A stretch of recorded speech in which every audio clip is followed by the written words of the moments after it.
counting down the 8 strongest spirits and yokai forms in Dandadan. These yokai possess supernatural powers so immense that their mere presence protects the planet from the constant threat of alien invasion. So much so that some even rise to the level of being worshipped as gods. But who's the strongest among them? Well, starting at number 8, we have the Jumping Crone. This yokai is based on the Jumping Baba, who is described as a mysterious old woman who drops in front of a car suddenly at night. She's able to leap over 4 meters in a single bound and overtake cars in hopes of causing an accident. Now, there isn't much known about this yokai in Dandadan, but she first showed up as one of Count Saint Germain's collection of yokai powers. This allowed him to enhance his jumping prowess and conjure enchanted platforms beneath his feet, which allowed him to traverse through the sky. It was later passed down to a kid named Hase, who went on to lose to a powerless Okarun and Kinta using his nanotech suit. It doesn't provide much boost to the user's speed since Okarun was able to react to and dodge most of his attacks. The attacks themselves aren't even that powerful since, again, Okarun was able to tank multiple hits without suffering much damage. So while it's great for traversing the environment, it certainly isn't the strongest yokai. Now at number 7, we have the Umbusman. It's said to be a spirit of a child who died during their infancy. They climb onto people's backs in the search of love, and if treated with kindness, they find peace. However, if one was to reject this entity, its resentment causes it to grow until it crushes that person. They also possess the ability to manipulate gravity, which attracts other yokai to them, causing them to dramatically increase in size. Now, this is somewhat different in Dandadan since the person who became the Umbusman was a child named Mai Kawabanga. Mai had the desire to become an idol, and later befriended a group of girls to one day become idols together, one of those girls being Rin Sawaki. This relationship later soured when Rin bailed on the group just a few days before their performance, but unbeknownst to Mai, Rin had to take care of her ill grandma, which is why she couldn't make it.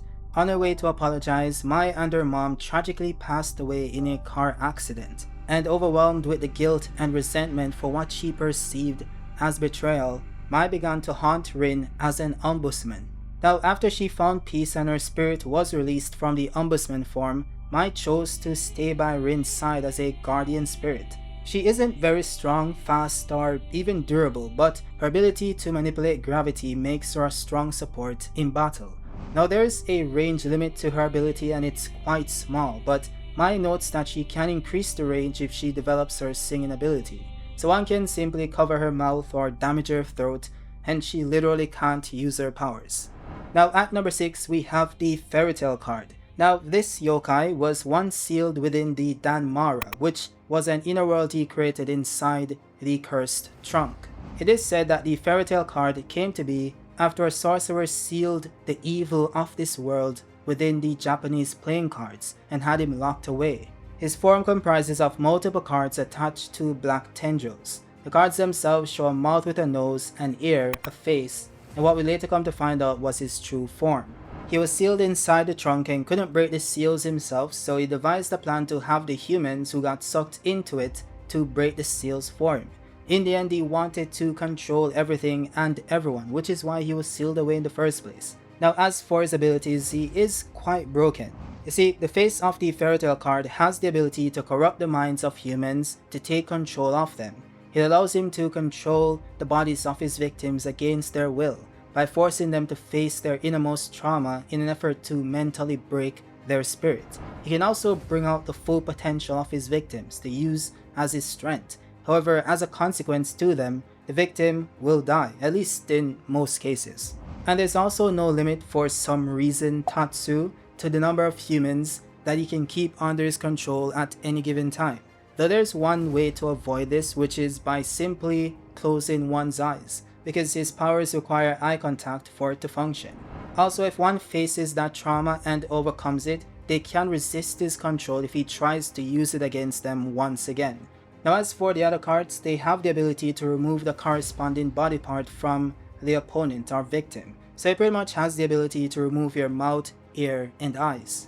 The only way to stop this effect is by destroying the corresponding card, but this method is rendered somewhat ineffective since he also has insane regen, so he can regenerate his cards immediately upon being destroyed. Now you're probably saying, well kiddo, if every time you destroy the cards they keep regenerating, how do you even beat such a person? Well, there is one way. You must destroy 2 or all of the cards at the same time, which nullifies his regeneration ability. Now as for his physical prowess, he doesn't really have much. He can only attack with his tendrils, which can be easily dodged or deflected, and the attacks themselves does have impact, being able to damage the walls of a school building, but he doesn't have much destructive power himself. He mainly relies on his control over other powerful beings, so once you can break it, he's pretty much done for. Next up is the Acrobat Silky. This entity is classified as a modern day yokai, whatever that means, according to folklore. She's a spirit of a mother who wanders the earth in search of the spirit of a child.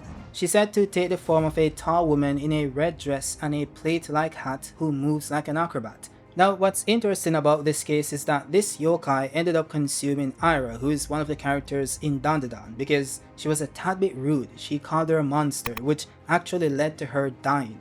It's later explained by Turbogranny that when a yokai consumes an ordinary person, they will die. The Acrobat Silky also goes on to confirm this and appears to be saddened by the outcome.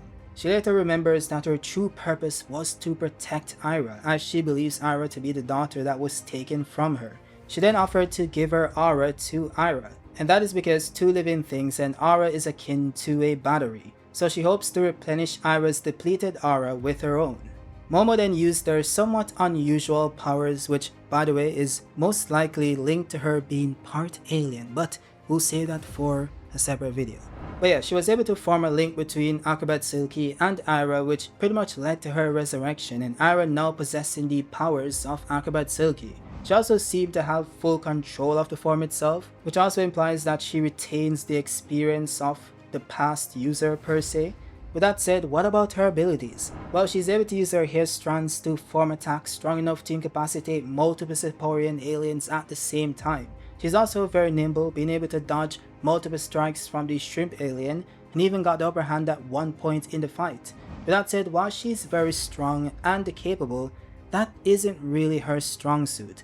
As pointed out by one of the Seporians, her agility is quite remarkable, but it would seem that she doesn't have much power.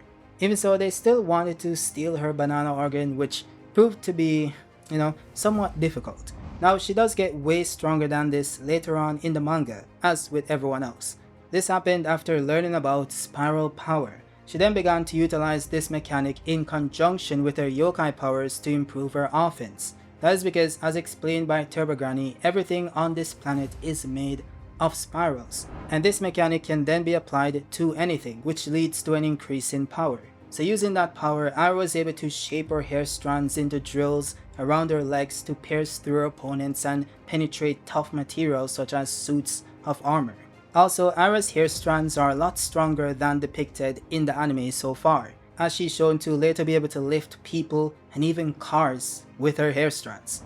Also, Turbogranny herself notes that Ira's combat rhythm enables her to perform 4 distinct actions within a single beat, similar to Evil Eye, which explains why she's so nimble during battle. So while Ira isn't the strongest, she's definitely up there. Now at number 4 we have Turbogranny herself. Now this yokai is known as the 100 km/h granny. She shows up in places where the spirits of girls met irrational deaths and curses anyone that enters her tunnel. Now ISA believes that one can avoid this by simply not running when you see her, but we never got to test that theory since Okarun did the opposite of that. She then went on to possess his body and imbued him with her powers, which is what she then used to save Momo from these Serpo aliens. She did that by teleporting through the phone itself, which is a thing she can do by manipulating the spiral nature of all things on the planet. Okarun himself did something similar while he was in astral body during the current invasion, by navigating along the spiral-shaped magnetic field around the power lines. He was later able to apply this in combat as well, by amping his speed using the electrical current in nearby power lines, thus decimating his opponents. Though it is important to note that while he can use this power to teleport, there has to be a connection between point A and point B. For example, when he accidentally teleported to Seiko, using the connection between her phone and his. Also, the transfer itself in this case was near instantaneous, which is very different from when there isn't such a connection, thus him having to travel along the power lines instead. Now this of course isn't the only buff provided by this form, it also increased his strength dramatically. Being able to easily rip off the fingers of the flatwood monster, put Evil Eye to sleep multiple times, and even battled multiple aliens at the same time, until he was crushed by this dude's ability to manipulate space, that is. In any case, his strength is nothing to scoff at, but what about his speed? Well, given the fact that his power comes from an entity called Turbo Granny, it would make sense that his speed would be his main attribute, which it is. You see, Okarun is pretty much the fastest character in Dandadan. No one has shown the ability to match his speed once he's going all out. All of them got completely decimated by Okarun purely based on his speed, which he uses to amp his strength and agility. By the way, speaking of agility, there's this new battle technique that Okarun learns in his confrontation with the music room portraits. He was able to increase his attacks per beat, which is really just combat speed. As explained by Turbo Granny, in the time that it takes him to jump and land one time, the Evil Eye is able to complete 4 different actions. So while he's faster than Evil Eye in running speed, Evil Eye outclassed him in combat speed, because he wasn't properly applying that speed to actual changes in his motion, at least at that point in time. Though by the end of this interaction, he was able to complete 5 actions in 1 beat, which is above Evil Eye, thus being able to defeat him later on. I will also point out that Turbo Granny did say that her power goes way beyond that, so we haven't seen anything yet. With that said, the form still has an unknown time limit, and he can only go full power 2 times without trouble. He can force it to a third, but it leaves him completely powerless and paralyzed afterwards, so, you know, it's kind of a double-edged sword of sort. Now at number 3 we have Brella Boy. Now this one is based on the Japanese yokai Kasa Obake. It takes the form of an old Japanese umbrella, and is typically depicted with a long tongue, a single eye, and a small leg. Back in the old days, objects that have been around for a very long time could also develop a soul and transform into a yokai. The Kasa Obake is one of those yokai who's typically seen as playful instead of evil. This is also the case in Dandadan, since Turbo Granny said Brella Boy is a sweet yokai by nature, but when forced to fight, there is no stopping him. Now, Brella Boy's background is somewhat different in Dandadan, because it is implied that this yokai was born from the soul of Unji's younger brother who drowned while trying to catch his umbrella. So Brella Boy is in essence attached to, you could say, his older brother in Unji Zuma. Now, as for his abilities, he's able to use Brella Boy's paper umbrellas that automatically construct when accessing his powers. The main ability of the umbrellas is that they are capable of firing off shockwaves that can destroy anything in its path when the umbrella opens. Also, the created shockwaves from the umbrellas offer propulsive force to enable Unji to soar through the sky and traverse vast distances. He's also limited to only 2 umbrellas materialized, and once open, they will disappear and can't be resummoned, at least for a short period of time. Also, keep in mind that once both umbrellas have been opened, Unji will be depleted of Brella Boy's powers and will need time until it fully recharges. It's not that he wouldn't be able to use the umbrellas, he also wouldn't be able to enter his yokai form. Now he does have one major weakness which I haven't seen many people talk about, which is ironically the umbrellas themselves. You see, since the umbrellas are the source of his power, he can also take damage from the attacks inflicted upon them. It's even implied that the damage is greater than if one was to attack his own body. So I guess if one wants to take down Umbrella Boy, the best thing to do would be to aim for the umbrellas. Now, Turbo Granny's statement about when he's forced to fight there is no stopping him could be used to imply that Brella Boy is stronger than Okarun, and they would be correct. Yes, Okarun did win the fight by using all his powers, but Brella Boy dominated the fight itself. Okarun only won because he was distracted by the Serpo alien, which allowed him to land a critical blow to his head. Now, some will say that he was this powerful because the Fairy Tail card drew out his maximum power, but that isn't really true. Yes, his possession allowed him to use his maximum power more times than he normally would have been able to, but it didn't increase his maximum power. So his strength is what it is because of his natural power, not because of some enhancements. This is also backed up by the recent stat sheets, by the way, which shows that his offense is a few points above Okarun's while being a point below Evil Eye. Speaking of Evil Eye, this is a yokai that spent years bound to the Tsuchinoku sacrificial house. He stems from a young boy that was kept as a prisoner and later used as a sacrifice to the Mongolian deathworm. He tried to stop this from happening again but failed every time, watching other kids suffer the same fate as he did. This then led to a deep resentment towards humans, which eventually led to the birth of Evil Eye, who now had one purpose, which was to eradicate all humans. The good news is that Okarun was able to convince him not to do that and only focus on fighting him instead, which has led to a few bouts between them. Now, as for his abilities, the Evil Eye becomes capable of summoning the grudges of those who were sacrificed by the Kito family. Once summoned, the Evil Eye can shape them into anything he wishes. One of these manifestations being the Grudge Ball, which is capable of doing significant damage to enemies and the surrounding. There's also the Cursed House as well, which he uses to shield himself from outside forces and also to imprison his enemies. It is so powerful that he was able to reject Seiko's barrier spell and even prevent Okarun from entering while in his yokai form.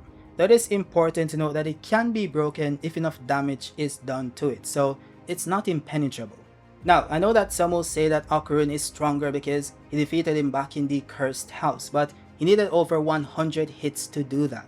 Tebagrani also points out that Evil Eye is a mountain yokai, who are considered to be among the most powerful, so much so that they can't inhabit the body of just anyone. They need someone with immense spiritual power or the vessel will die, which is why Evil Eye chose Gigi.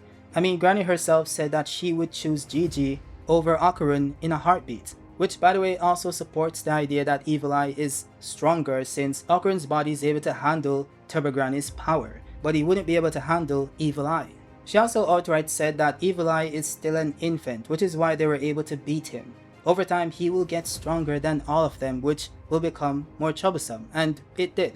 The next time they fought, Evil Eye knocked Okarun out of his yokai form with a single kick, which is why he notes that Evil Eye has gotten way stronger than it was before. And even after Okarun's training to increase his attacks per beat, he wasn't able to defeat him. He is faster than Evil Eye, so he was able to land multiple hits in quick succession and even went all out, sending him crashing into the house. The funny thing is that Evil Eye enjoyed it. He took some damage, but all of that didn't do much to him and he just stood up like it was nothing. Compare this to the damage Evil Eye was able to inflict with a single kick, and it just shows that his offensive power is far beyond Okarun's. Now this gets even crazier when you add Gigi into the mix, because as I said, he has immense spiritual energy himself. This later manifested in Gigi being able to perform Chi Blasts as seen in chapter 97, which even got way more powerful in chapter 98, with him being able to overpower 3 aliens at the same time, powerful enough to destroy entire city blocks. He's also able to amplify his power even further using Spiral Power. This happened in chapter 108 when he was getting overpowered by the alien invaders. He remembered Seiko using the example of a spinning top that can only stand while it's spinning. So try to spin your chi in that fashion from the point below your navel. Unite your chi with Evil Eyes and make them rotate. If you can do that, you might be able to use the power of the Evil Eye, which he did, creating the most powerful blast we've ever seen in the manga. Now you guys might be wondering what relevance this has to Evil Eye's ranking since he isn't Gigi. Well, for one, Evil Eye is far above Gigi himself in physical strength and durability as confirmed in the recent chapter. And two, they've now managed to merge both their powers into one form. So instead of Evil Eye and Gigi being separate beings, they're now one. And if Evil Eye was stronger than Okarun before this merger, which by the way is confirmed in the official databooks with his offensive power being 5 points higher, imagine the power difference between them now. It's crazy. By the way, Evil Eye's defense is also 2 points higher than Okarun's as well, which explains why he's able to tank his hits. Though of course Okarun's speed is over 4 points higher than Evil Eye's, so it's not like he can't win in a real fight. He just has to land more hits in quick succession to make up for the lacking offense, similar to what he did in their first battle. Now, before we get to number 1, let's cover some honorable mentions. These are spirits that have been used, but there isn't much information available to rank them. The first one being Water Tiger, a yokai whose power was stolen by Saint Germain. This one seems to increase the strength of one's spiritual power, as seen when it caused the ground to crack after its activation, followed by a boost in Jermaine's speed.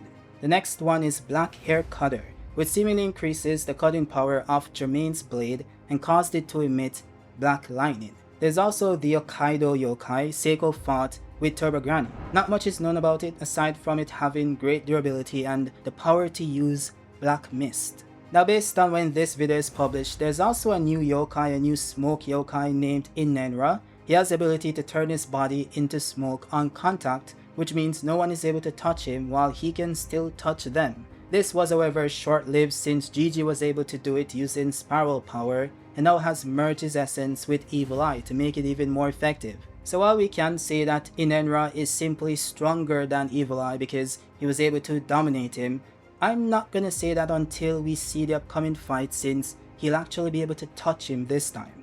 By the way, if you guys are new to the channel and you guys would like to support me and what I'm doing here, consider becoming a member. And also you could just subscribe, and like the video, that's also good as well. But yeah, let's get back to it. Now at number 1, unsurprisingly, we have Reiko Kashima, a yokai based on the slit-mouthed woman Kuchisake, a vengeful spirit in Japanese legend who is said to walk around with a surgical mask on her face. If seen by children in particular, for some reason, she will ask them if she's beautiful, and if one answers negatively, she will attack them. And if they say yes, she then removes the mask to reveal her mouth, which is slashed from ear to ear, then asks the question again with similar consequences. So Reiko is based on this entity along with seemingly Bloody Mary, who's said to be a spirit that appears in mirrors when summoned by her name. Not much is known about Reiko's past life in Dandadan when she was alive, except that she had a loved one and she died as a victim in an airplane bombing, seemingly in World War II. She has the power to trap people within mirrors if they see even just a tiny bit of her reflection, and only she can let them out. She can even trap entire armies in her mirror dimension and instantly destroy them, which is how she stopped the current invasion by herself. That is because everything inside this alternate dimension is proportionally smaller in comparison to Reiko.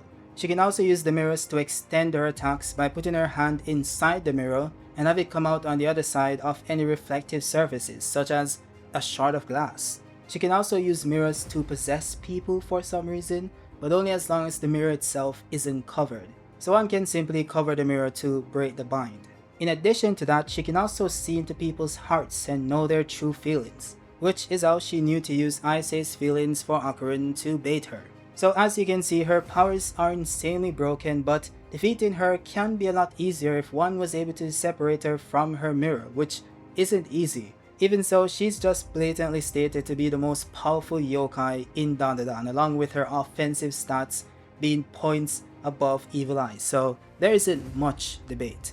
With that said, if you guys want to learn more about Okarun's new power-up or maybe Evil Eye's new form, check out one of the videos on screen.